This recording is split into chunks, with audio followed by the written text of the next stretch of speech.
The train got in late, and my back ached from the 4-hour ride, but I still smiled walking up to our building. 8 years married, and I still got that stupid little flutter coming home to Marcus. I should have known something was wrong the second I saw the suitcases. 2 of them. Mine. Sitting by the door like they'd been waiting for me longer than I'd been gone. Marcus. He was standing by the window, arms crossed, wearing the grey sweater I'd bought him for our anniversary. He didn't turn around right away. "Hey," he said, "you're back early." The trip ended on time. "Marcus, why are my bags packed?" He turned then, and his face had this careful, rehearsed calm to it, like he'd practiced this in the mirror. "We need to talk." "Okay." My stomach was already sinking. "Talk. I need you to stay somewhere else for a while. Just for a bit." I laughed. I actually laughed, because it sounded so absurd. Stay somewhere else? This is our apartment. It's complicated right now. Then uncomplicate it for me. He sighed like I was the one being difficult. "Julian's going through a rough patch. His lease fell through, and he needs a place, and I told him he could stay here." "Who's Julian?" Marcus blinked, like the name should have meant something to me already. "Julian. From the Ashford Project. I've mentioned him." "You haven't." "I'm sure I have." "Marcus, I would remember if you told me some guy named Julian was moving into my home." "Our home," he corrected, and something about the correction made my chest go cold. "And it's temporary." "Why does he need our apartment? Doesn't he have friends? Family? A hotel?" "It's not that simple." "Explain it to me, then. Make it simple." He rubbed his face the way he did when he was annoyed with me for asking questions he didn't want to answer. "Ethan, I don't want to fight about this." "I'm not fighting. I'm asking why my husband packed my bags while I was on a work trip so some man I've never heard of can move into my apartment. He's a friend. A friend who needs your marital bed." "You're being dramatic." "I'm being dramatic," I repeated, and something inside me went very quiet, very still. "Marcus, look at me. Is something going on between you and this Julian?" He didn't answer right away. That was the answer. "Marcus, it's not what you think." "Then tell me what it is." "I need space. Things have felt stale for a while, Ethan, and Julian understands parts of my life you never bothered to." "Stale." I said the word slowly, tasting how wrong it felt in my mouth. 8 years, and it's stale. Don't twist my words. "I'm not twisting anything. You're the one who packed my suitcases. I thought it would be easier this way. Less of a scene." "Less of a scene," I said. "You thought leaving my bags by the door while I was out of town would spare us a scene. I knew you'd make it emotional." "It is emotional, Marcus. You're my husband. Keep your voice down." "Why? Is Julian already here? Is he listening from the bedroom right now?" Marcus's silence told me everything. I felt something crack open in my chest, wide and hollow. "He's here." "Ethan." "Don't." I held up a hand before he could reach for gentleness now, after all this. "Don't you dare try to comfort me. I still care about you. You care about me so much you had my bags packed before I even got home. You care about me so much you couldn't say his name to my face until I forced it out of you. This isn't how I wanted this to go." "How did you want it to go? Did you think I'd just quietly walk out? Say thanks for 8 years, hope the new guy likes the apartment?" He didn't answer. He just looked at me with this tired, guilty expression, like I was the inconvenience. Like I was the problem he had to manage. "I need the suitcases," I said finally. "Nothing else. I'll come back for the rest when you're not here." "Ethan, I really Don't finish that sentence unless you mean it. And you don't." I grabbed the handles, my hands shaking so hard I almost dropped them at the door. Marcus said something else behind me. My name, maybe an apology, maybe nothing at all, but I didn't turn around to find out. Outside, the rain had started. Of course it had. Some cruel, cosmic joke, soaking through my coat while I stood on the sidewalk with 2 suitcases and nowhere to go. I pulled out my phone. 43 unread messages from work. Nothing from anyone who could take me in tonight. I stared up at our building, his building now, apparently, The lit window on the fourth floor where Julian was probably standing beside my husband, watching me disappear into the wet dark. 8 years, I thought. 2 suitcases. I didn't even know his last name. Priya opened her door before I even knocked. I saw you called a cab from your location. Get in here, you're soaked. I didn't know where else to go. You come to me. That's not a question. She pulled my suitcase in behind me and took one look at my face. Okay, wine first, talking second. She poured 2 glasses before I'd even sat down, then ordered Thai food without asking what I wanted. I loved her for that. She knew when I couldn't make decisions. Tell me, she said, sitting across from me. So I told her. The suitcases. Julian. The word stale. When I finished, she didn't say anything for a long moment. She just swirled her wine. Say it, I said. Whatever you're thinking, say it. I tried to warn you, Ethan. When? Multiple times. You just didn't want to hear it. When, Priya? Your anniversary. 2 years ago.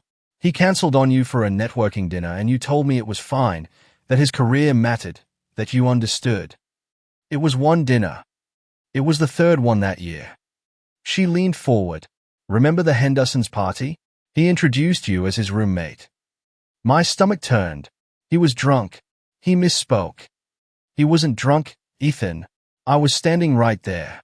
He shook Mr. Henderson's hand and said, "This is Ethan, my roommate." You laughed it off. You made it into a joke so the room wouldn't feel awkward. I don't remember it like that. Because you don't want to. Her voice softened, but it didn't stop cutting. I watched you shrink for 8 years. Every time he needed you to be smaller, quieter, more convenient, you did it. And I kept my mouth shut because you were happy, or you said you were, and I thought, who am I to tell a grown man his marriage is failing? You could have told me anyway. Would you have listened? I opened my mouth to say yes. Nothing came out. That's what I thought, she said, not unkindly. The food arrived. I picked at it while she watched me with that steady, patient look she'd had since college, the one that meant she wasn't going anywhere. I keep thinking there's an explanation, I said. Like maybe I misunderstood something. Maybe Julian really is just a friend and I'm. Ethan, he had your bags packed. I know. He had another man in your apartment. I know, Priya. Stop trying to find a version of this where you're the one who misread it. I set down my fork. I don't know how to just stop loving someone. It's not a switch. I'm not asking you to stop tonight. I'm asking you to stop defending him tonight. She reached across and squeezed my hand. You're allowed to be angry. I don't feel angry. I feel stupid. You're not stupid. You're loyal. Sometimes those look the same from the outside. I laughed, but it came out broken. 8 years, Priya. I know. 2 suitcases. I know. She refilled my glass without asking. I called Daniel because I didn't know what else to do with my hands. He picked up on the second ring. Ethan, it's late. Marcus kicked me out. Silence. Then, finally. That's, Daniel, that's not the reaction I was hoping for. I'm sorry, but I'm not sorry. I've been waiting for you to see it for years. See what? That he never treated you like a husband. He treated you like an assistant with a ring on. You could have said something. I did say something. Christmas, 2 years ago. You told me I didn't understand him. I don't remember that. You blocked it out because you didn't want it to be true. I get it. But Ethan, you're out. That's good. That's the start of something better. It doesn't feel like a start. It feels like the end of everything. It's both, Daniel said. Come stay with me if you need to. Doors open. I'm at Priya's tonight. Tomorrow, then. Get some sleep, if you can. I hung up and sat there with the phone in my lap, feeling strangely hollow, like grief and relief were fighting for the same space in my chest and neither one was winning. You okay? Priya asked. No, but I will be. Eventually, I hope. She handed me my phone charger. Plug in. Sleep. Things look different in daylight. I nodded, though I didn't believe her. I opened my email out of habit, scrolling mindlessly through work messages I had no energy to read. That's when I saw it. buried between a meeting reminder and a newsletter I never signed up for. Unread. Sender, Whitfield and Associates. Subject, regarding the estate of Walter Cole. I stared at the name. Walter Cole. Priya, I said slowly. Do we know a lawyer named Whitfield? She looked over my shoulder at the screen and frowned. No. Who's Walter Cole? That's the strange part, I said, my thumb hovering over the message. I think that's my grandfather, the one my dad never talks about. The office smelled like old paper and coffee. Mr. Whitfield stood when I walked in, a thin man in his 70s with careful, deliberate movements. Mr. Cole, thank you for coming. You said this was about my grandfather. Walter Cole. Yes. Please, sit. I sat, my leg bouncing under the table. I didn't know I had a grandfather. Not one who was alive, anyway. My dad never talked about him. They had a falling out. Decades ago, from what I understand. Walter didn't share details with me, and I didn't ask. So why am I here? Your grandfather passed away 6 months ago. Something strange happened in my chest. Grief for a stranger. I'm sorry to hear that. He left you something, a letter, and a stake in a property. Me specifically? Not my dad. You specifically. He was very clear about that. Whitfield slid a sealed envelope across the table. He asked that you read this alone, but I can wait outside if that helps. No. Stay. I don't think I want to be alone right now. I broke the seal with shaking hands. The handwriting inside was shaky too, an old man's hand. Ethan, you don't know me, and that's my fault, not yours. Your father and I said things to each other 30 years ago that neither of us knew how to take back. Pride is a slow poison. I let it cost me my son, and then it cost me you. I want you to know I watched. Not close enough to interfere, but close enough to be proud. Your graduation, your work, your wedding, from across the street, where I stood like a coward instead of walking in. I'm leaving you a stake in a building downtown. Not because I think money fixes what silence broke, but because I wanted to give you something real, something that's yours outright, when you need it most, not when it's convenient for an old man's guilt. I don't know what's happening in your life right now. I hope it's good. But if it isn't, I hope this helps you stand on your own. I'm sorry I wasn't braver. Walter, I set the letter down. My hands wouldn't stop shaking. Are you all right, Mr. Cole? He watched my wedding from across the street. My voice cracked on it. He stood outside and never came in. I only met him a handful of times myself.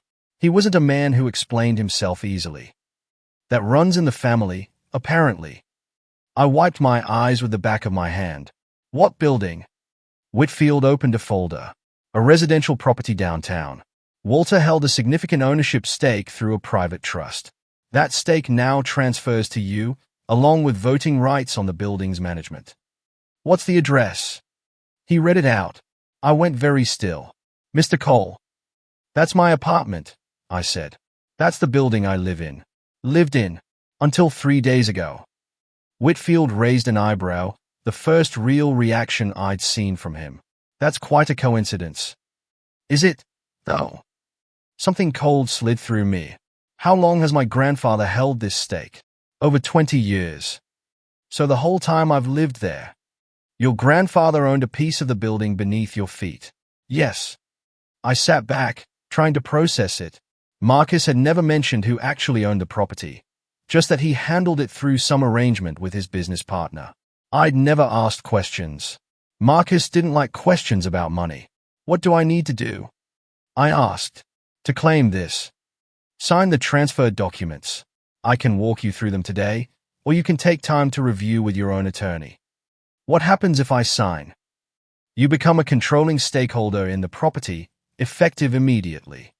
Controlling, I repeated, not just a small piece. Your grandfather's stake, combined with certain provisions in the trust, gives you majority control over management decisions for the building. Leases, evictions, ownership transfers, all of it would require your approval. The word evictions sat heavy in my chest. Mr. Whitfield, can I ask you something honestly? Of course. If I sign this quietly, without telling anyone, how long before people find out? He studied me for a moment. That depends entirely on you. The paperwork itself is discreet. Ownership records become public eventually, but there's no requirement to announce anything. So I could hold this, sit with it, decide what to do. You could. I thought about Marcus standing in that apartment 3 days ago, telling me it was complicated, that I needed to leave so Julian could move in. I thought about the suitcases packed like I was already gone, already forgotten. I want to sign, I said. But I want to understand everything first. Every clause. Every right this gives me. That's wise. My grandfather said he wanted to give me something real when I needed it most. I looked at the letter again, at his shaky, apologetic handwriting. I think he had no idea how right the timing would turn out to be. Whitfield almost smiled. Shall we go through the documents, Mr. Cole? Yes, I said. Let's go through all of it. Whitfield spread the ownership documents across his desk, and I stared at names I didn't recognize. Who's Victor Lang? Marcus's business partner. They structured a partnership around the building 4 years ago. Marcus owns the building. He's told me that for years. That's not quite accurate. Whitfield tapped a page. Marcus and Victor formed a shell partnership. The building's equity was used as collateral to fund other developments, a retail project last year, a condo conversion the year before. So he was borrowing against our home. Repeatedly, and the payments on those loans have been inconsistent. I sat back, my head spinning. He told me the building was secure, stable. He said it was our safety net. Your grandfather's stake, held quietly for 20 years, sat outside that partnership entirely. It was never touched, never leveraged, which means it's clean. And now it's mine. Combined with the trust provisions, yes, majority control. I laughed, a short, disbelieving sound. He gave me his safety net as a wedding gift and used the building underneath me as collateral without telling me. It appears that way. I need to see the building's payment records. All of them. Whitfield pulled another folder. I anticipated that. I spent the next 2 hours reading through numbers that made my stomach turn. Missed payments. Extensions. A restructuring request from 6 months ago that Victor Lang had denied. He's been drowning, I said quietly. This whole time. It would explain a great deal. I thought about the networking dinners. The late nights. Not affairs, maybe, or not only affairs. Debt. Panic. A man too proud to say he was failing. It didn't excuse him. If anything, it made the suitcases worse. He'd been sinking, and instead of talking to me, he cleared me out to make room for someone else's comfort while his own house burned down around him. I want to talk to the superintendent, I said. Someone who actually sees what happens in that building day to day. That would be Ms. Delgado, I believe. I called Claire that afternoon and asked her to meet me at a coffee shop 2 blocks from the apartment, not inside the lobby, where anyone could see us. She showed up in her work jacket, keys still clipped to her belt. Ethan, I heard you moved out. Word travels fast. In that building, everything travels fast. She sat, studying me. Why the secrecy? Coffee 2 blocks away isn't exactly casual. I need to ask you something, and I need you to be honest with me. I'm always honest. Ask. Has Marcus been late on payments? Building maintenance, the loan, anything like that? Her expression shifted, careful. Why does that matter to you? You don't live there anymore. Claire, please. She sighed. Off the record. Off the record. He's been late for months. Vendors are getting nervous. The elevator repair got pushed back twice because the budget wasn't approved. I've heard Victor Lang's name mentioned in meetings like it's a threat, not a partner's name. Do you know why? I mind my own business, Ethan, but I hear things. People say Marcus overextended himself. Big projects, small margins. The building's been propping up things it shouldn't have to. I nodded slowly. Thank you for telling me. Why are you asking? Really? I hesitated, then decided honesty was the only thing I had left that felt clean. Because I might own that building soon. Controlling stake. Claire's eyebrows shot up. You? How? My grandfather. It's a long story. Does Marcus know? No. And I need it to stay that way for now. She studied me for a long moment, then nodded slowly. You've always been fair to the staff. Tipped well during the holidays, remembered people's names. I'm not going to be the one who makes this harder for you. Thank you, Claire. I mean it. Just be careful. Whatever you're building toward, be careful. That night, back at Priya's apartment, I laid all the documents across her kitchen table. She stood behind me, refilling my coffee without asking. You're doing the math face, she said. The one you do before a big decision. I could confront him right now. Tell him everything I know. But I don't trust myself to be calm if I do. I'll want to yell. I'll want him to feel as small as he made me feel. So don't confront him. Not yet. I want to sign the transfer first. Quietly. Let it be done before I ever speak to him about any of it. That's cold, Priya said, in the best possible way. I don't feel cold. I feel like I'm underwater and this is the only thing keeping me from drowning too. Then hold on to it. I called Whitfield at 11 that night. He answered like he'd been expecting it. Mr. Cole. I want to sign tonight. All of it. I can meet you at my office within the hour.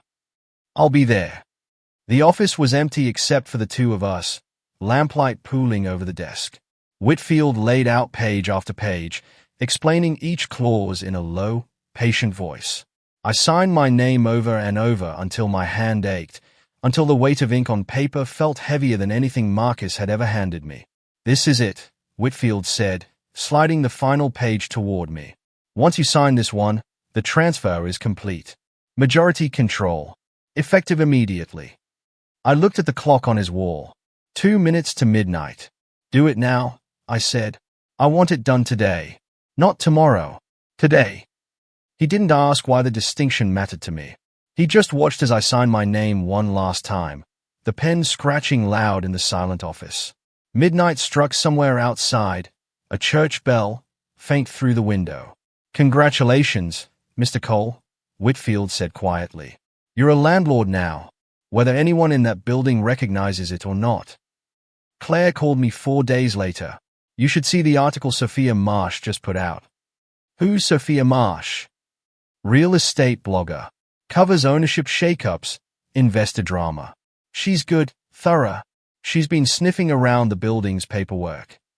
I found the article on my phone that night, sitting on Priya's couch. The headline alone made my chest tighten. Downtown developers' empire cracks as building ownership quietly shifts. Sophia had done her research, the shell partnership, the leveraged loans, the sudden transfer to an undisclosed new majority stakeholder. My name wasn't in it. Not yet. But Marcus's was, over and over, next to words like overextended and destabilized.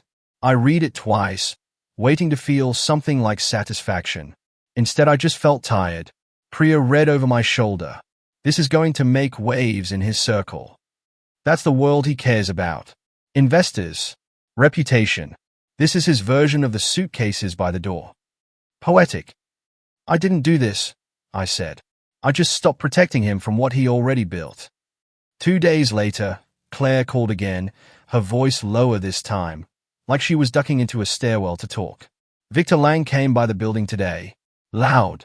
Not happy. What happened? He met with Marcus in the lobby. Didn't even bother going upstairs for privacy. I heard most of it from the front desk. Tell me, Victor said, and I'm quoting here because it stuck with me. You've become a liability, not a partner. I didn't sign up to have my name next to a sinking building. Marcus tried to calm him down, said it was temporary, said he'd fix the ownership issue. Victor laughed at him. Actually laughed. Said, fix it how? You don't even know who owns it anymore. I closed my eyes. And then? Victor said he was done. Pulling his investment, pulling his name off every project they had together. Marcus followed him out to the street, still talking. Victor didn't turn around once. That's it? 4 years of partnership, gone in a lobby conversation. That's business, apparently. I didn't feel triumphant hearing it.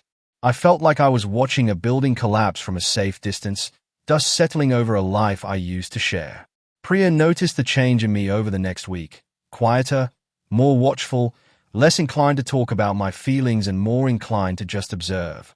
You've gone cold, she said one night. I don't think I'm cold. I think I finally stopped bleeding everywhere. Fair. Word moved fast after that. Claire mentioned that Julian had stopped showing up to the apartment as often. Then not at all. She heard through the building gossip that Julian had told a mutual friend Marcus was a mess right now and that he needed space to think. The same words Marcus had used on me, recycled and handed to someone else, except this time there was no one left standing behind Julian, packing his bags for him. Karma has a strange sense of timing, Priya said when I told her. Karma didn't do this. Julian did exactly what Marcus taught him to do. Leave when it's inconvenient. Marcus called me on a Thursday night. I almost didn't answer. His name lighting up my screen after weeks of silence felt like a ghost calling from a life I'd already buried. I picked up anyway. Ethan. Finally. I've been trying to reach you. I've been busy. I need to talk to you. Something's happening with the building. The ownership, it's all tangled up, and I don't understand what's going on. Victor pulled out. My accountant says there's a new majority stakeholder and nobody will tell me who. That sounds stressful. Stressful doesn't cover it. I could lose everything, Ethan. The building, the projects tied to it, my reputation. That does sound difficult. Can you help me figure out who this is? You always had a good head for this stuff. You handled our finances for years. There it was. Not an apology. Not a single word about the suitcases, about Julian, about 8 years discarded like they cost him nothing. Just a request, delivered like I still owed him something. Marcus, I don't work in real estate. I know, but you're smart. You notice things. You could ask around. Why would I do that? A pause. Because we were married, Ethan. That has to count for something. It counted for something to me, I said, my voice steady in a way that surprised even me. It stopped counting for something to you the day you had my bags packed. That's not fair. This is a completely different situation. Is it? You're asking me to fix a problem you created, the same way you expected me to just absorb whatever you decided was easiest for you. Nothing's different, Marcus. You're just finally the one standing outside in the rain. Silence on the line. I could hear him breathing, and for the first time in a long while, I recognized something in that silence, not guilt, but panic. The particular panic of a man realizing the floor he built his life on was never as solid as he pretended. Ethan, please. I don't know who I can trust right now. That sounds like something you should have thought about before. Do you know something? You're being strange. Do you know who bought into the building? I looked at Priya across the room, who was watching me with wide, careful eyes, silently mouthing, "Don't tell him." I didn't need the reminder. I don't owe you information, Marcus. I don't owe you anything anymore. So you do know something. I know that you built your entire life on things you never bothered to secure properly. The building, our marriage, all of it, held together by whatever was convenient at the time. I'm not going to be the one who holds it together for you now. Ethan, good luck with Victor. Good luck with Julian, if he's even still answering your calls. I have to go. I hung up before he could say anything else, my hand steady on the phone, my heart quieter than I expected it to be. Priya exhaled slowly. How do you feel? I thought about it honestly before answering, like I finally stopped waiting for him to become someone he was never going to be. That's growth. That's exhaustion wearing growth's clothes. But I'll take it. Outside, the city moved on the way it always did, indifferent to the quiet unravelling happening 4 blocks away, in a lobby, in a partnership, in a life built on borrowed ground. Claire called me at 7 in the morning, her voice tight. Ethan, you need to come down here. Now. What's happening? Julian's moving boxes are in the lobby. Marcus is here too. I think today's the day he finally finds out. I'll be there in 20 minutes. I threw on the first clothes I found and grabbed the folder Whitfield had prepared for exactly this moment. The ownership transfer notice, my name printed clean and official at the bottom. Priya offered to come with me. I told her no. This was mine to finish alone. The lobby smelled like fresh paint and cardboard when I walked in. Julian stood near a stack of boxes, looking irritated and lost. Marcus stood a few feet away, phone pressed to his ear, arguing with someone about a delayed elevator inspection. Claire spotted me first. She gave a small nod, then walked over to Marcus and tapped his shoulder. "Mr. Cole, I need you to see this." Marcus lowered his phone. "Claire, I'm in the middle of... It's about the ownership transfer. It's finalized." "Finally. Who is it?" "I've been asking for weeks." Claire glanced at me. I stepped forward. Marcus turned, and I watched his face shift through confusion, recognition, and something close to horror, all in the span of 2 seconds. "Ethan, what are you doing here?" "I live here," I said. "Or I did, until 3 weeks ago." "You're not. This isn't about you finding a new apartment, is it? Because this really isn't the time." "No, Marcus. This is exactly the time." Claire handed him the folder Whitfield had prepared. Marcus opened it slowly, his eyes scanning the first page. I watched his hands start to shake. "This says," his voice cracked. "This says Ethan Cole, majority stakeholder." "Yes. You own this building." "My grandfather did. He left it to me. I signed the final transfer 3 weeks ago." Julian had drifted closer, boxes forgotten, sensing something important was unraveling in front of him. "Marcus, what's going on?" Marcus didn't answer him. His eyes stayed locked on me. "This whole time. You knew this whole time and you said nothing. You didn't ask. You called me to fix your problem, not to check if I was involved in it. You let me humiliate myself. Victor, the article, all of it, you just watched."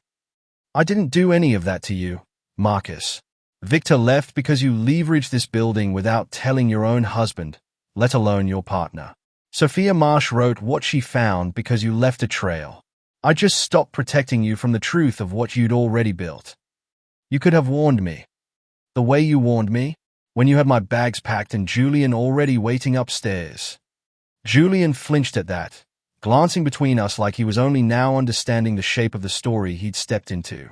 "This is different," Marcus said, but his voice had lost its certainty. "It's exactly the same. You just didn't think it could happen to you." He looked down at the papers again, flipping through pages like he was searching for a loophole, a mistake, anything that would make this not true. "So what happens now? You're my landlord. I'm the building's majority owner, yes. Are you going to throw me out? Is that what this is? Revenge?" I thought about that question honestly before I answered it. Some part of me, the part that stood in the rain with 2 suitcases and no idea where to go, wanted to say yes. Wanted to watch him carry his own boxes down to the sidewalk with nowhere to land. But that wasn't the man I wanted to be standing here as. "You have 30 days to vacate," I said. "That's the notice period. Standard, fair, legal. 30 days? Ethan, I don't have anywhere to." "That's not my problem to solve. It wasn't your problem to solve for me either. Remember? You gave me less than an hour." I said I was sorry. "You never said that. Not once. You said it wasn't what I thought. You said I was being dramatic. You never once said the words 'I'm sorry,' Marcus. Not to me, and not in this lobby right now, either." He fell silent. Julian shifted his weight, clearly wanting to disappear into the boxes behind him. 30 days, I said again, quieter this time. "Use them well. I mean that." I didn't wait for a response. I turned and walked to the stairwell, taking the steps up instead of the elevator, needing the movement in my legs to match the movement happening somewhere behind my ribs. I ended up on the rooftop, the one place in that building that had always felt like mine, even when nothing else did. The sun was just starting to break over the skyline, pink and gold spilling across the water tanks and vents. I pulled my grandfather's letter from my jacket pocket, the paper soft now from being folded and unfolded so many times. "I hope this helps you stand on your own," he'd written. I hadn't understood, that first night in Whitfield's office, how literally he meant it. Not just the building, not just the money, something steadier than that. The sense that I could build a life that didn't depend on someone else's permission to exist in it. I thought about the man who stood across the street from my wedding, too proud and too afraid to walk in, and I understood him a little better now. Pride costs people the things they love most. I'd almost let mine cost me the truth about my own marriage. The city woke up slowly beneath me, traffic starting to hum, morning light climbing higher over the buildings. 8 years, I thought. 2 suitcases. But by morning, everything had changed hands. the building beneath my feet, and somewhere quieter, harder to name, my own sense of who I was.